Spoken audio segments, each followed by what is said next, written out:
Hello students, मैं मयंक मिश्रा आप सभी का स्वागत करता हूं आपके अपने YouTube channel book hive educator पर।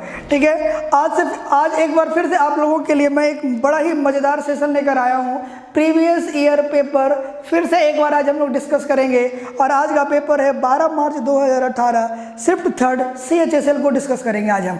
ठीक है, चलिए फर्स्ट क्वेश्चन आज हम देखते हैं। फर्स्ट क्वेश्चन क्या है आपके पास, the addition of the rational number and its reciprocal is 61/30। कोई एक नंबर है, उसका रेसिप्रोकल अगर हम ऐड करते हैं तो 61/30 आता है। Calculate the number. यहाँ पे आपको ऑप्शन उठा लो, आप लोग ऑप्शन उठाओगे तो अब आप देखोगे तीन ऑप्शन ऐसे हैं जिस पे नंबर डिफरेंट है, यानी रेसिप्रोकल उसका है ही नहीं। तो तीन ऑप्शन तो आप देखते ही एलिमिनेट कर दोगे, 2, 3 और 4 को। ऑप्शन फर्स्ट की अगर बात करेंगे तो 5/6 और 6/5, यही ऑप्शन ऐसा है जहां पे रेसिप्रोकल दिया गया है उल्टा। तो आप तो इसे बिना सोल्व करके देखते ही लगा दोगे, और इसे अगर हम सोल्व भी करते हैं तो 30 और ये 25 + 36 आपके पास 61/30 आ जाएगा। आपका जो आंसर आ गया 61/30 आ गया। आप इसे बिना सोल्व करे भी लिख सकते हैं। नेक्स्ट क्वेश्चन अब आपके पास दिया हुआ है, क्वेश्चन है कि 1 factorial plus 2 factorial plus 3 factorial plus 4 factorial plus 5 factorial plus dash dash dash आगे 20 फैक्टोरियल तक दिया गया है। आपको यूनिट डिजिट बताना है। ठीक है ना।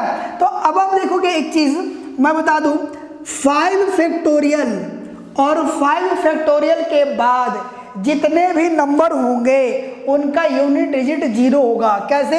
5 फैक्टोरियल का मतलब हो गया 5 गुना 4 गुना 3 गुना 2 गुना 1, और 5 और 4 आपस में गुणा करते हैं तो 0 आता है। बात समझ रहे हैं? यानी 5 फैक्टोरियल और 5 फैक्टोरियल के बाद जितने भी नंबर है उनका यूनिट डिजिट क्या हो गया? 0 हो गया। ठीक है, चलिए अगर हम 4 फैक्टोरियल की बात करते हैं तो 4 फैक्टोरियल में हो गया आपके पास 4 गुना 3 गुना 2 गुना 1। ठीक है, तो यहां से यूनिट डिजिट जो है वो क्या हो गया? 4 तिया 12 दूना 24, 4 आ गया। 4 तिया 12 दूना 24 फैक्टोरियल, 4 फैक्टोरियल का यूनिट डिजिट क्या है? 4 है। 3 फैक्टोरियल की मैं बात करूं तो 3 दूना 6 हो गया। ठीक है ना। 2 फैक्टोरियल की बात करूंगा तो यूनिट डिजिट क्या होगा? 2 ही होगा, और 1 फैक्टोरियल का यूनिट डिजिट 1 ही होता है। अब आप जोड़ोगे 6 4 10 2 12 और 1 13, तो यूनिट डिजिट क्या होगा इसका? 3 हो गया। ठीक है, इसका आंसर क्या होगा? 3। चलिए अगला क्वेश्चन क्या कहता है कि the line parallel to BC of a triangle ABC। ठीक है, बड़े ध्यान से देखिएगा, बहुत अच्छा क्वेश्चन है कि एक ट्रायंगल है ABC, एक ट्रायंगल है आपका ABC और एक लाइन है। इस लाइन कौन सी लाइन है? BC parallel to the line parallel to BC। इसके BC का लाइन जो है वो क्या करता है? 2 sides at point D and E, D और E पे इसको क्या करता है? विभाजित करता है कि AD is to AB, AB equal to 3AD, ये गिवन है। AB इक्वल टू 3AD, यानी AB upon AD equal to 3/1 हो गया। ठीक है ना। तो आपसे पूछा गया है DE ratio BC, DE ratio BC, ये आपसे पूछा गया है। अब आप देखोगे ध्यान से कि अगर ये लाइन 1 है तो ये वाली पूरी लाइन कितनी है? 3 है। तो थेल्स थ्योरम से ये वाली लाइन 1 हो जाएगी और ये 3 हो जाएगी, और ये जो रेशो हो जाएगा 1:3 का हो जाएगा। DE और BC का अनुपात 1:3 हो गया। ओके, चलिए नेक्स्ट क्वेश्चन। नेक्स्ट क्वेश्चन क्या कहता है? 32 नंबर क्वेश्चन है। 31 हो गया, हाँ 32 नंबर क्वेश्चन।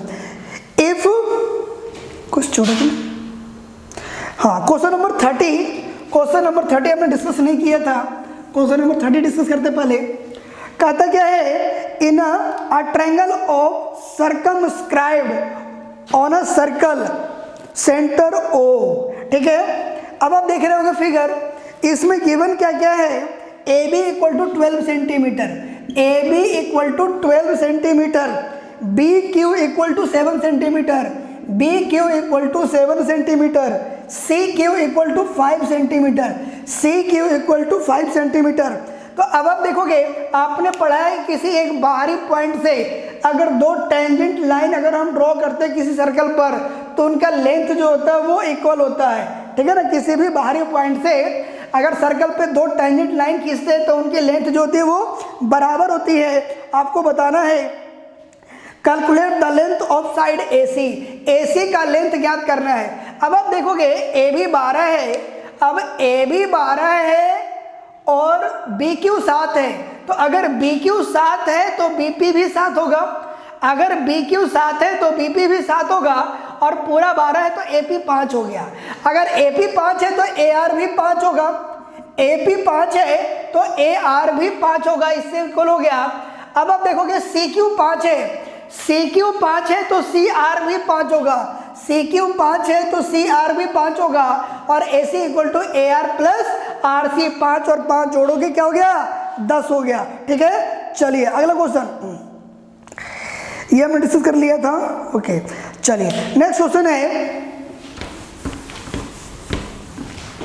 कहता क्या है, if A% of A is 196, if A% of A equal to 196 then find the value of A।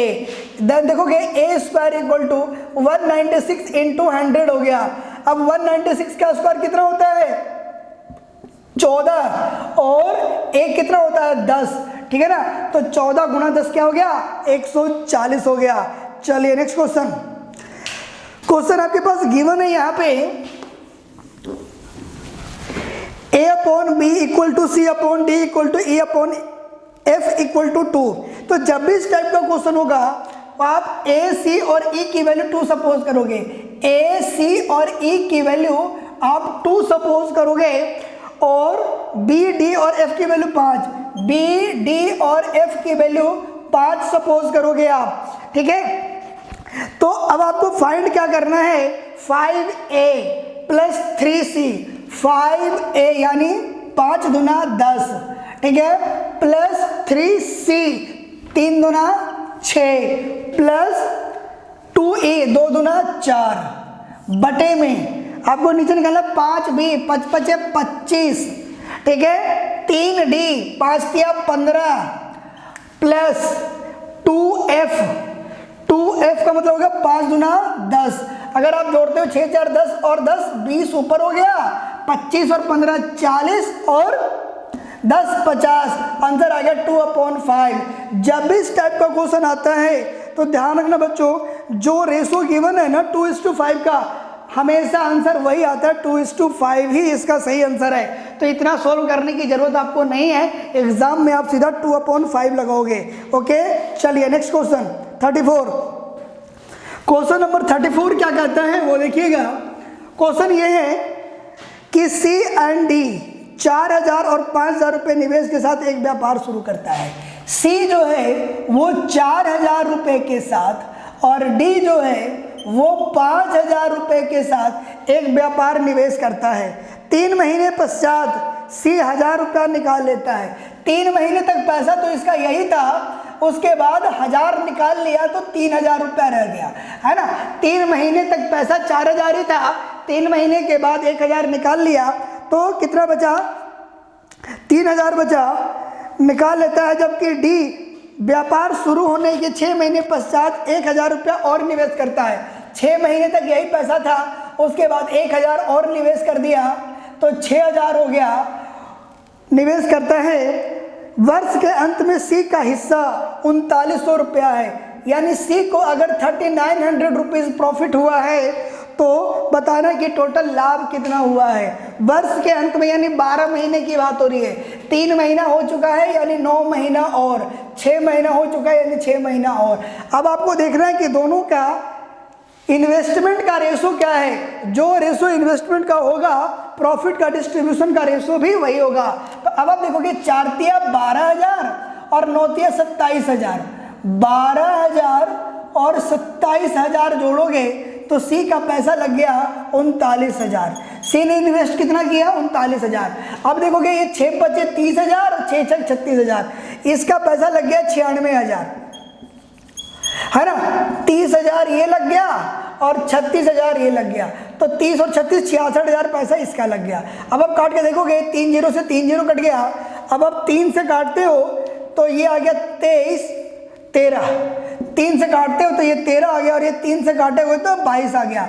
अब 13 की वैल्यू अगर 39,000 है, 3900, 13 की वैल्यू अगर 3900 है या नहीं, कितना गुना, 300 गुना। तो आपसे पूछा गया टोटल प्रॉफिट 13 और 22, 13 और 22 आप जोड़ोगे तो कितना होगा 35, 13 और 22 आप जोड़ोगे तो कितना हो गया 35, और 35 को 300 से गुणा करोगे तो 10,500 का टोटल प्रॉफिट हुआ है, 10,500 का टोटल प्रॉफिट हुआ है। ठीक है, चलिए नेक्स्ट क्वेश्चन। नेक्स्ट क्वेश्चन क्या है आपके पास, 40 घड़ियों का औसत मूल्य 154 रुपया है। अब आप देखोगे टोटल आपके पास घड़ी कितनी है 40 और उसका औसत मूल्य कितना है 54।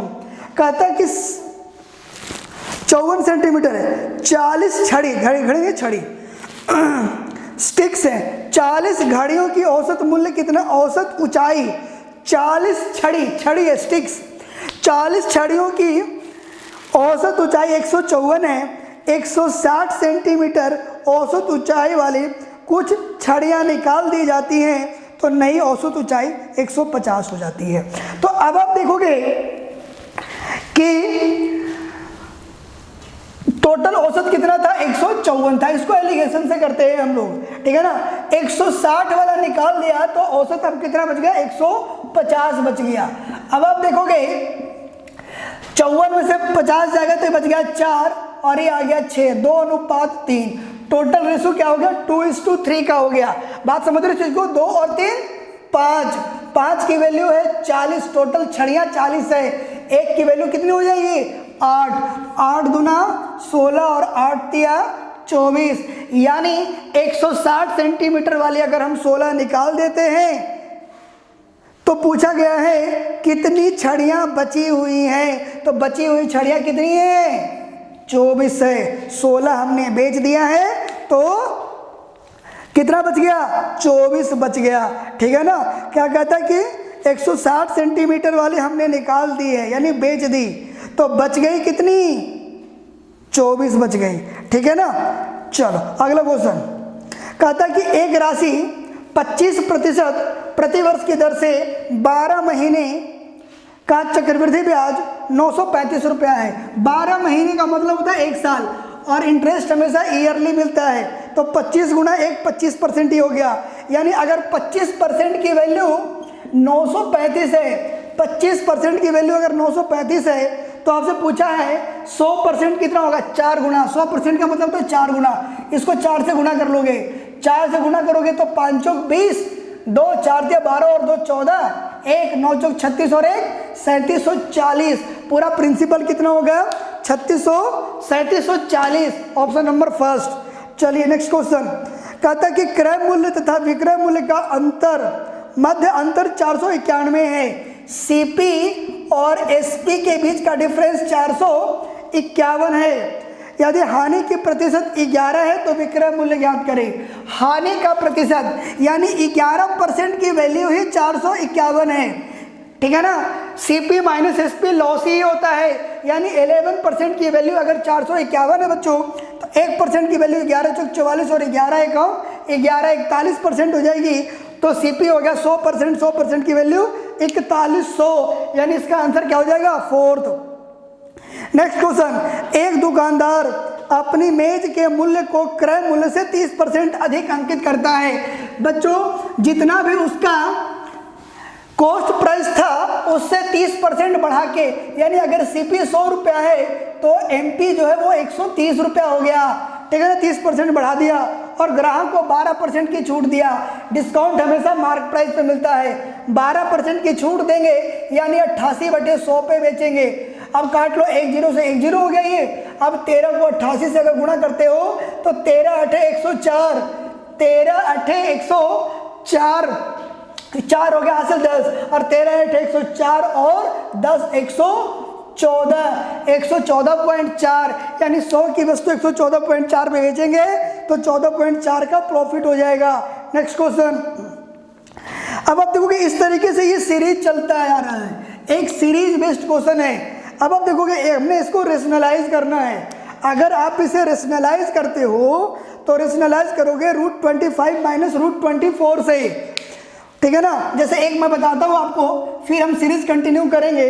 1/25 माइनस 24, ये है सीरीज का फर्स्ट पार्ट। तो अब आप देखोगे रेशनलाइज करोगे तो 25 प्लस 24 और बटे में नीचे भी 25 प्लस 24 हो जाएगा। साइन चेंज होकर रेशनलाइज करते हैं। नीचे हो गया a square minus B square, a plus B into A minus B, A square minus B square. तो 25 में से 24 गया 1, नीचे कुछ भी नहीं बचेगा, बस ऊपर क्या हो जाएगा 1 को मल्टीप्लाई 24 अंडर रूट और 24 अंडर रूट से करोगे तो सेम वही रह जाएगा। यानी इसकी वैल्यू कितनी हो जाएगी 25 प्लस 24 हो जाएगी। इसी तरीके से अगले सीरीज 24 प्लस 23 होगा, ठीक है ना।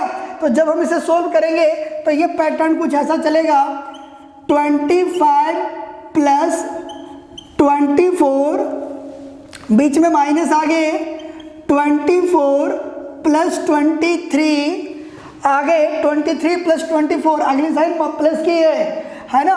यानी 23 plus 24 2, 23 plus 22, next term minus से है 22 माइनस 21 और लास्ट वाला है प्लस में, प्लस 21 माइनस 20, प्लस में ये भी आ जाएगा।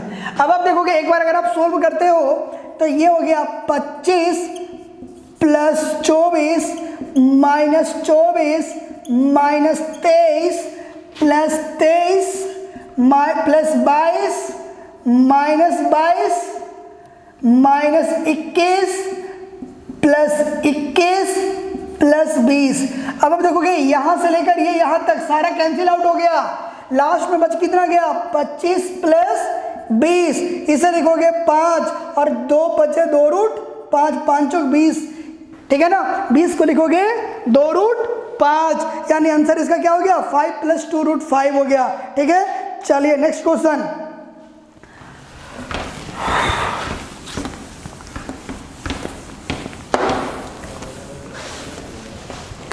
नेक्स्ट क्वेश्चन क्या कहता है, x तथा y किसी कार्य को 30 दिन में पूरा कर सकते हैं, y और z 20 दिन में कर सकते हैं। x और y उस कार्य को 30 दिन में पूरा करते हैं, y तथा z उसे 20 दिन में करते हैं, y तथा z उसे 20 दिन में करते हैं, ठीक है ना।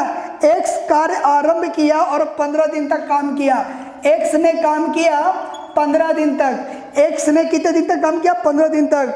फिर y उस पे कार्य 27 दिन करता है, y उस पे काम कितने दिन किया 27 दिन किया। लास्ट में z शेष कार्य 9 दिन में करता है, शेष कार्य कितने दिन में कर गया वो 9 दिन में करता है। तो पूछा कि y अकेला उस कार्य को कितने दिन में करेगा। अगर बात मैं एलसीएम की करूँ, एलसीएम आ गया 60, 30 गुना 60 और 20 या 60, मतलब ये हुआ कि x प्लस वाई एक दिन में 2 काम करता है और y प्लस z एक दिन में 3 काम करता है।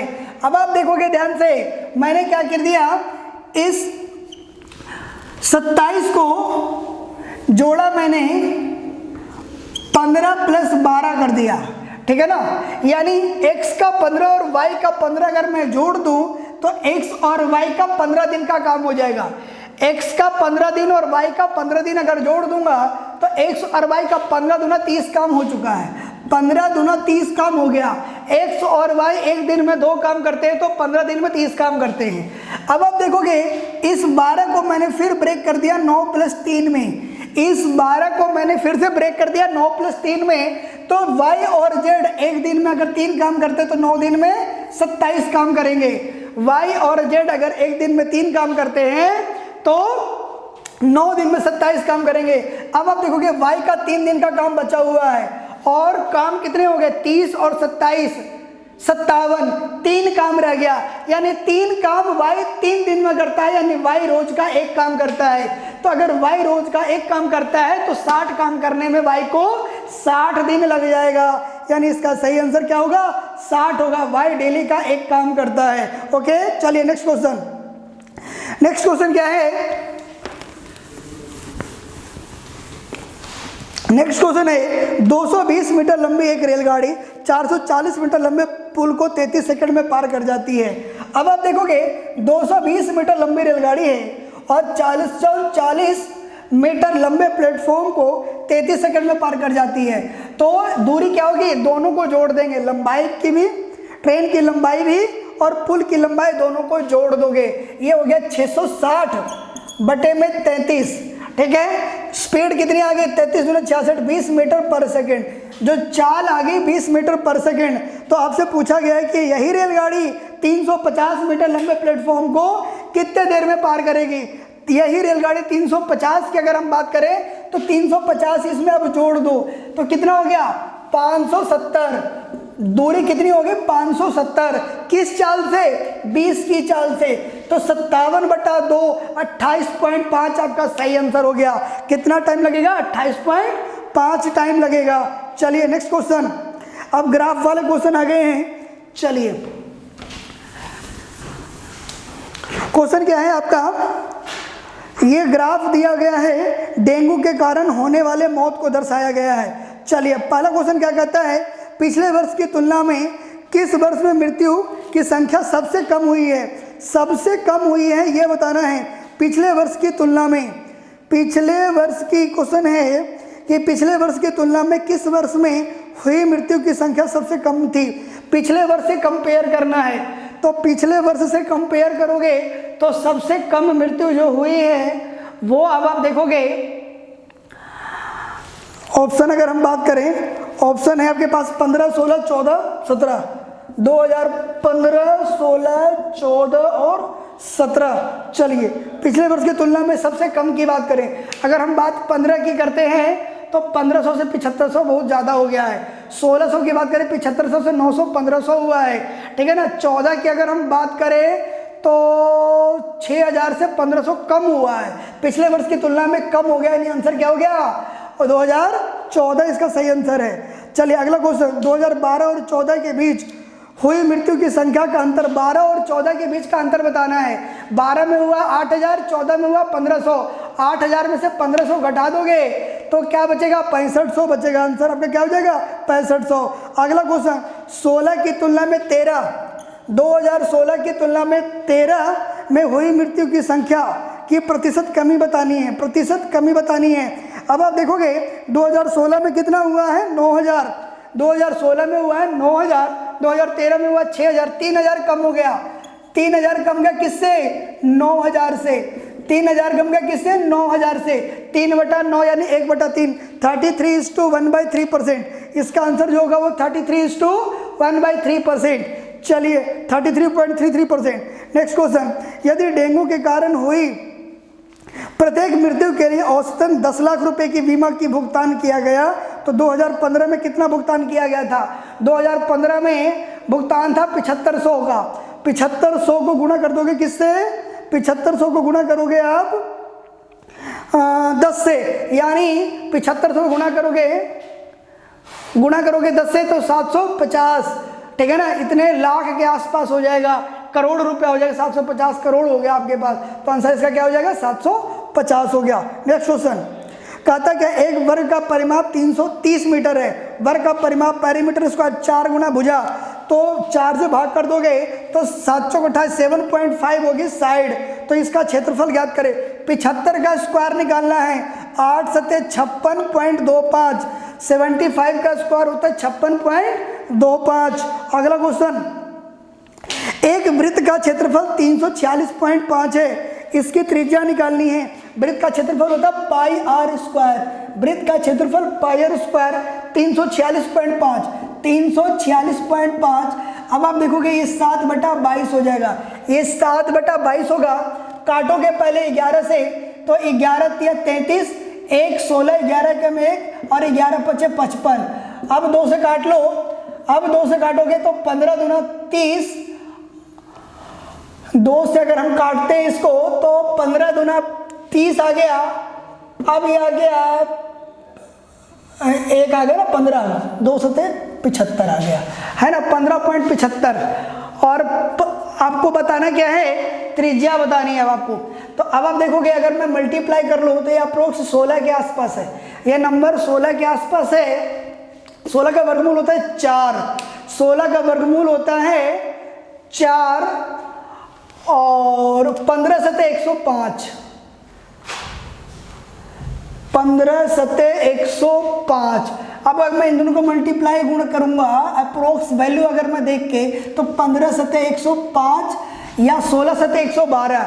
अब आप देखोगे ये स्क्वायर रूट अगर करते हैं तो 15 का स्क्वायर रूट ज़्यादा हो जाता है, यानी 10 के आसपास का होगा, यानी 10.5 इसका आंसर हो जाएगा। ठीक है, चलिए नेक्स्ट क्वेश्चन। कहता है 42 सेंटीमीटर व्यास वाले एक अर्धगोले का आयतन ज्ञात करें। तो अर्धगोले का आयतन क्या होता है 2/3 पाई आर क्यू। तो पाई हो गया 22/7 और आर कितना है 42 है डायमीटर, हाफ कर दोगे 21 हो जाएगा। 2/3 पाई आर क्यू अर्धगोले का हेमिस्फेयर का वॉल्यूम होता है 2/3 pi r cube, 2/3 pi r cube. 7 21 से 21 कट गया, 21 गुना 21 441, 441 को 2 से करोगे 882, 882 को 22 से कर लोगे 2 दूना 4, 8 दूना 16, 8 दूना 16 और 1 17, 1764 फिर से आ गया, ये आ गया 4 4 6 10, 7 7 14, 7 1 8 और 1 9, 19 404, 19 404 इसका सही आंसर है। चलिए अगला क्वेश्चन क्या कहता है वो देखिए।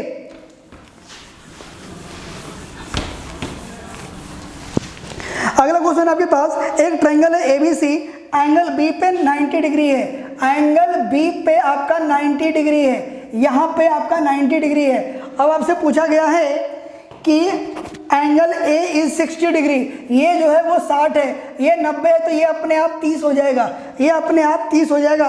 तो पूछा क्या है सेक सी, सेक सी, ये सी आपका सेक सी, सेक 30 का मान होता है √3/2। सेक 30 का मान क्या होता है, सेक 30 का मान हो गया, सॉरी 2/√3, सेक 30 का मान होता है 2/√3 प्लस 2 और ऐड कर देना है। आंसर क्या हो जाएगा, एलसीएम लोगे √3 का तो 2 + 2 √3/√3। आंसर जो मैच करेगा आपका ऑप्शन नंबर 3, 2 + 2 √3/3। चलिए लास्ट क्वेश्चन आज का क्या कहता है, क्या है आज का क्वेश्चन का आज के सेशन का लास्ट क्वेश्चन।